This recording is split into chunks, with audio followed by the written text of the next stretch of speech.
Good morning, sir. Very good morning, sir. What's your full name? My name is N.Walia, but you can call me by my nickname Bunty. Tell me about your hobbies. I have many hobbies, sir. One of the hobbies is driving. I like to go on a long drive in my car, and I also like to listen to music. I like to listen to all kind of English songs, Hindi songs, especially Punjabi songs. I also like to browse the internet and make friends whenever possibly I can. These are some of my hobbies. Tell me about your hometown. My hometown is Bathinda, and it's in the south of Punjab. It's a beautiful city, and it has now been turned into a very developing city, one of the most developed cities of Punjab. And I'm lucky to be born rather in this city, and it's not about the city itself but the people. I love the friends, the circle, and it has got now new facilities like the malls, the new kind of cinemas, shopping centers, the food joints where we can go and have fun. There are restaurants and hotels too. Educational hub is another point which makes the city eminent. It used to be a city of sand dunes, and now it's a city of lakes, and we have a lot of fun in this city. I love this city. Let's talk about cold weather. Have you ever been in very cold weather? Yes, sir. My state itself, Punjab, has got very severe winters, I would say cold winters, and for a few months, that is especially in the month of December and then January.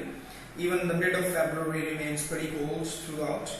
I've even been to some hill stations which are pretty cold, yes, and yeah, I've been to many cold places. Are some parts of your country colder than others?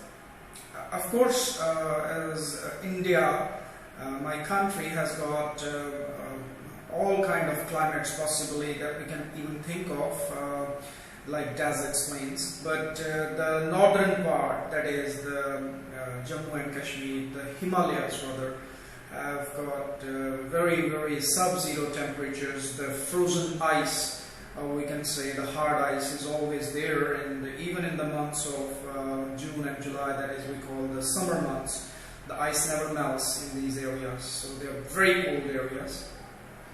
Would you prefer to live in a hot place or a cold place? I would rather choose a cool or a colder place than a hotter place, but I don't like too cold the weather, and I love the weathers which remain between 15 degrees to 25 degrees.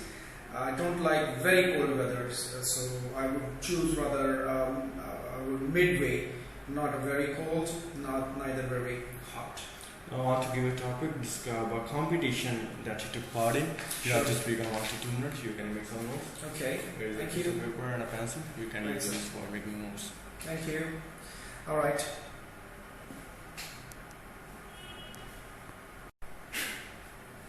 Would you like to start? Yes, sir. The competition that I've taken part in, I've taken part in hundreds of competitions. I'm a sportsman. I've played many basketball, football and volleyball tournaments. But the most memorable, and I would say the funniest of all, the competition was at Silver Oaks School. And I had my two cousins who came from New York, America, who were studying at this school. They stayed with me for 2 years.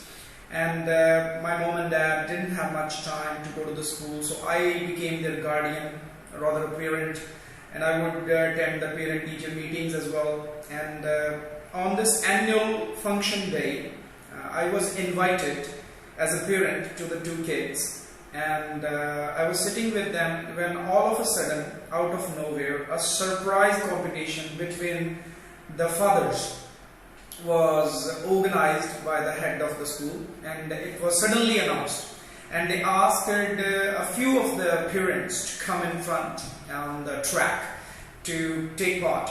And my cousins immediately pushed me, "Bunty, go, you must take part." And I didn't want to, because I felt a little like embarrassed to take part in competition like that, as I wasn't the parent of these kids. but anyways, I was forced to. I got up on the track, and there were 10 of us, like 9 other parents, fathers. All were mostly fat, and I was the only athlete among them, and they were pretty old too, and I was the youngest.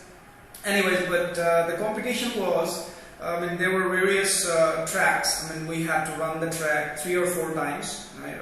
And in one part we had to, put our legs in a jute bag and hold the bag and hop halfway, and then after that we had to do various things like put a small pebble, right, marble in a spoon and hold the spoon in our mouth and not let it fall, and then walk some distance as quickly as we could. And then we had to pack a bag as well, which was given to us of our kit. The stuff was scattered, and we had to organize it, which was eventually to be inspected, that whether we have put the books and things in right order. And a lot of other activities like that were held, and I did the fastest.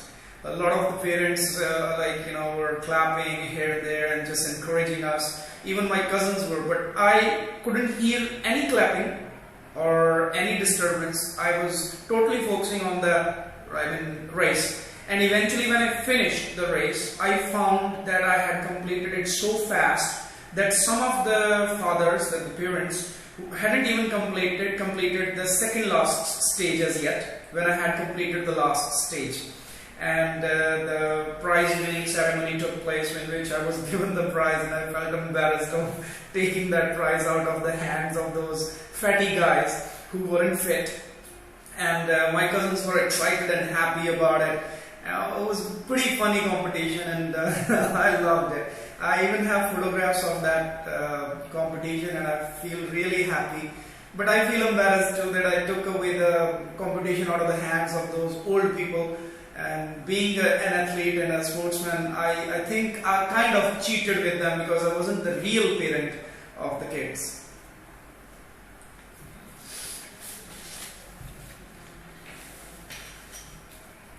Why do you think some schools teacher use competition as a class activities?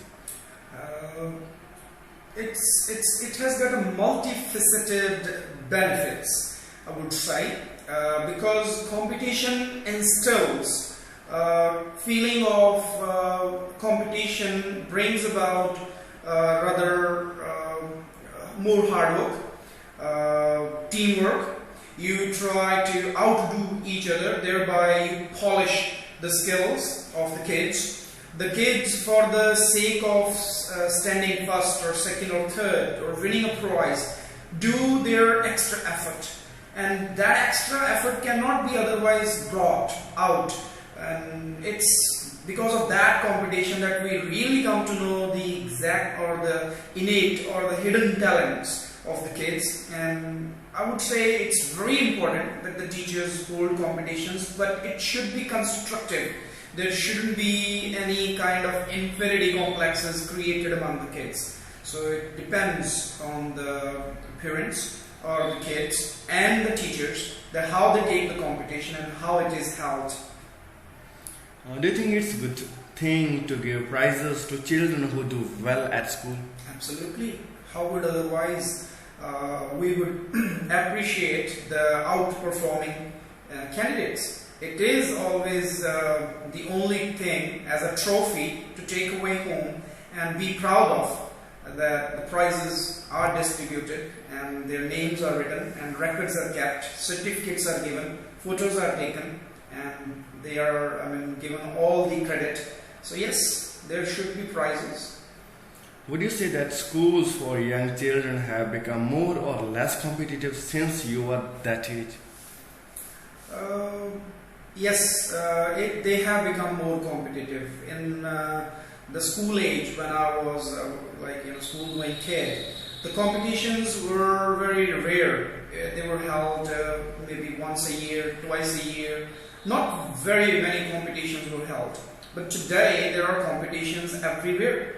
Even the high-tech era has brought about the internet, which gives you so many options to play virtual games, online games, and even school competitions are held on weekly basis, monthly basis, and the population is increasing, and thereby more variety of competitions are coming up. People have ingenious ideas to devise some competitions, and you have dance competitions, singing competitions, there are talent shows where you can go and perform. Definitely there are competitions around the clock today. It depends on you, right? Like if you want to participate in competitions, they are always there available for you in magazines, newspapers, books, televisions. I mean, all kind of competitions are there today. What are the advantages and disadvantages of intensive training for young sports people?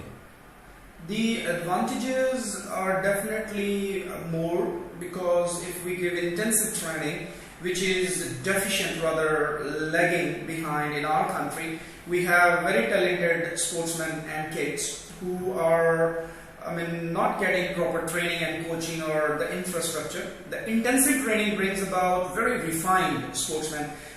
For example, in Olympics, we can win lots of gold medals only if intensive training is there. And it doesn't do any harm provided that this intensive training is backed up with the professional approach, and medical staff is always there at hand to give proper guidelines as to how to remain fit and in shape. And the negatives could be that sometimes injuries could occur, sometimes athletes could lose their health, and if not given proper attention, it could lead to, I would say, lifelong retardation, and it could also cause some problems in the sense that athletes might leave the game or sport and would never even come up to play a game. So intensive training also leads to, I would say, negligence of education or study. If the kid is doing, the athlete or the sportsman is doing some studies in parallel, they might lose their credits for the education. So it should be a balance. There should be a balance. Some people think that competition leads to a better performance for sports star. Others think that it just makes player feel insecure. What's your opinion? I would say it's both ways, but I would go with the optimists rather than with the pessimists. Competition always brings about definitely good feelings, feeling of, what we could say, integrity, unity, and fraternity among the nations. And this feeling of jealousy or negative thinking is among only those people who are very narrow-minded. Sports are meant to keep you fit and healthy. As they say, only a healthy body has got a healthy mind. I would say sports like cricket, football, World Cups, you might have seen, bring about nations together, and the sportsmen as well. They shake hands, even if they win or lose, they don't care. They just have a very great feeling of sportsmanship. And this sportsmanship is the only thing which is, I would say, creating great citizens. A good sportsman is also a good citizen throughout, because they know how to lose with dignity, right? And those people who play sports with too much of jealousy, they can never play well, because they don't focus on the game participation, they focus on winning. Yes, everybody wants to win, but it's more important to play the game fairly with the rules, and that's why I would say there are more advantages, though there are a few disadvantages. Thank you, sir. That's the end of speaking. Thank you very much. Thank you.